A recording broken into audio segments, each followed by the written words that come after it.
ಚಿಕ್ಕಬಳ್ಳಾಪುರ ನಗರದ ಬಿಜೆಪಿ ಜಿಲ್ಲಾ ಕಚೇರಿಯಲ್ಲಿ ಆಗ್ನೇಯ ಶಿಕ್ಷಕರ ಚುನಾವಣೆಯ ಫಲಿತಾಂಶದಲ್ಲಿ ಸೋತ ನಂತರ ಮಾಧ್ಯಮಗಳ ಮುಂದೆ ಕಾಣಿಸಿಕೊಂಡು ಸುದ್ದಿಗೋಷ್ಠಿ ನಡೆಸಿದ ಮಾಜಿ ಎಂಎಲ್ಸಿ ವೈಎ ನಾರಾಯಣಸ್ವಾಮಿ ಮಾತನಾಡಿ, ಕಳೆದ 20 ವರ್ಷಗಳಿಂದ ಚಿಕ್ಕಬಳ್ಳಾಪುರ ಜಿಲ್ಲೆಯ ವ್ಯಾಪ್ತಿಯಲ್ಲಿ ಆಗ್ನೇಯ ಶಿಕ್ಷಕರ ಚುನಾವಣೆಯಲ್ಲಿ ಮತ ನೀಡಿ ಗೆಲ್ಲಿಸಿ ನಿಮ್ಮ ಸೇವೆ ಮಾಡಿದ್ದಕ್ಕೆ ಬಹಳ ಖುಷಿ ತಂದಿದೆ.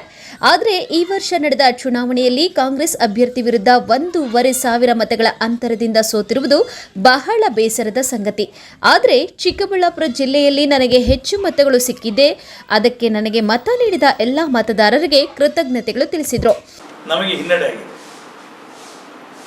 ಬಹುಶಃ ನನಗೂ ಸಹ ಈ ಕ್ಷೇತ್ರದಲ್ಲಿ 7,500 ಜನ ಮತದಾರರು ಮತವನ್ನು ಹಾಕಿದ್ದಾರೆ. ನಾನು ತಮ್ಮ ಮಾಧ್ಯಮದ ಮುಖಾಂತರ ಎಲ್ಲ ಶಿಕ್ಷಕರಿಗೆ ಧನ್ಯವಾದ ಸಲ್ಲಿಸ್ತಾ ಇದ್ದೇನೆ. ಶಿಕ್ಷಕ ಸಮುದಾಯದ ಬಂಧುಗಳು ನನ್ನ ಮೇಲೆ ಇಟ್ಟಿರುವಂಥ ಪ್ರೀತಿ ವಿಶ್ವಾಸಕ್ಕೆ ನಾನು ಋಣಿಯಾಗಿದ್ದೇನೆ. ಆದರೆ ಬೇರೆ ಬೇರೆ ಕಾರಣ ಅಂತ ಆವಾಗಲೇ ಹೇಳಿದ್ದೆ. ಆ ಕಾರಣಗಳಿಗೋಸ್ಕರ ನಾನು ಸೋಲಿರ್ಬೋದು.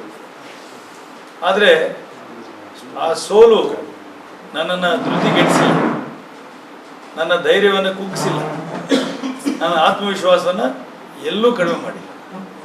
ಪಕ್ಷದ ಶಿಸ್ತಿನ ಸಿಪಾಯಿಯಾಗಿ ಇನ್ನು ಮುಂದೆ ಸಹ ನನ್ನ ಶಿಕ್ಷಕರ ಕೆಲಸ ಕಾರ್ಯ ಮಾಡೋದಕ್ಕೆ, ಶಿಕ್ಷಕರ ಸಂಘಟನೆಗಳ ಬಲಪಡಿಸೋದಕ್ಕೆ, ಶಿಕ್ಷಕರ ಪರ ಹೋರಾಟ ಮಾಡೋದಕ್ಕೆ ನಾನು ಮುಂದೆ ನಿಂತು ಕೆಲಸ ಮಾಡ್ತೀನಿ ಮಾತನ್ನು ಸಹ ಶಿಕ್ಷಕ ಸಮುದಾಯಕ್ಕೆ ಹೇಳ್ತಾ ಇದ್ದೇನೆ.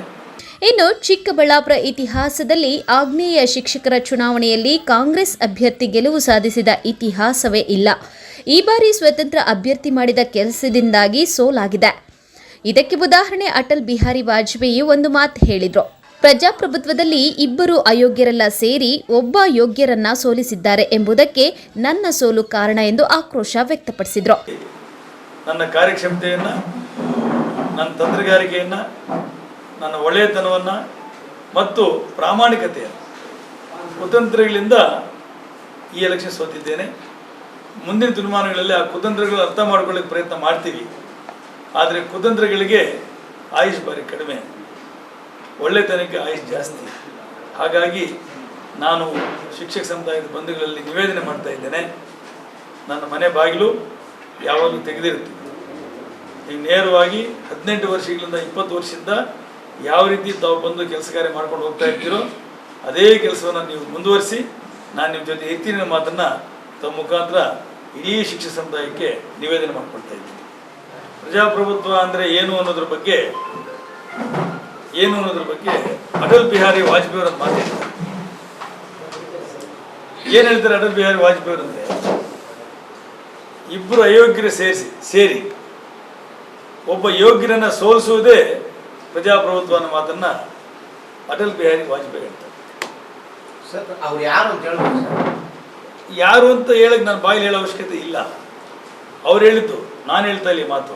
ಅಟಲ್ ಬಿಹಾರಿ ವಾಜಪೇಯಿ ಹೇಳಿದ್ದು ಪ್ರಜಾಪ್ರಭುತ್ವ ಅಂದರೆ ಏನು ಅಂದರೆ ಇಬ್ಬರು ಅಯೋಗ್ಯರು ಸೇರಿಸಿ ಒಬ್ಬ ಯೋಗ್ಯರನ್ನು ಸೋಲಿಸೋದೇ ಪ್ರಜಾಪ್ರಭುತ್ವ ಅನ್ನೋ ಮಾತನ್ನು ಹೇಳಿದ್ರು. ಅದನ್ನು ಜ್ಞಾಪಕ ಮಾಡ್ಕೊಳ್ತಾರೆ ಅಷ್ಟೇ. ಮುಂದೆ ನಾನು ಇನ್ನೊಬ್ಬರನ್ನ ಅಯೋಗ್ಯರು ಅಂತ ಕರೆಯಕ್ಕೆ ಆಗುದಿಲ್ಲ, ಇಲ್ಲಿ ಕರಿಬಾರ್ದು. ಹೇಳಿ ಸರ್. ಸುದ್ದಿಗೋಷ್ಠಿಯಲ್ಲಿ ಬಿಜೆಪಿ ಜಿಲ್ಲಾಧ್ಯಕ್ಷ ರಾಮಲಿಂಗಪ್ಪ, ರಾಜ್ಯ ಪರಿಷತ್ ಸದಸ್ಯ ಎಬಿ ಬೈರೇಗೌಡ, ಜಿಲ್ಲಾ ಸಹ ವಕ್ತಾರ ರಾಮಣ್ಣ, ಜಿಲ್ಲಾ ಕಾರ್ಯಾಲಯ ಕಾರ್ಯದರ್ಶಿ ಲಕ್ಷ್ಮೀಪತಿ, ಅಶೋಕ್, ಸಂತೋಷ್, ಆನಂದ್, ಮಧುಚಂದ್ರ ಇನ್ನಿತರರು ಉಪಸ್ಥಿತರಿದ್ದರು. ಕಳವರ ಅರುಣ್, ಎಂಎಂಟಿವಿ ನ್ಯೂಸ್, ಚಿಕ್ಕಬಳ್ಳಾಪುರ.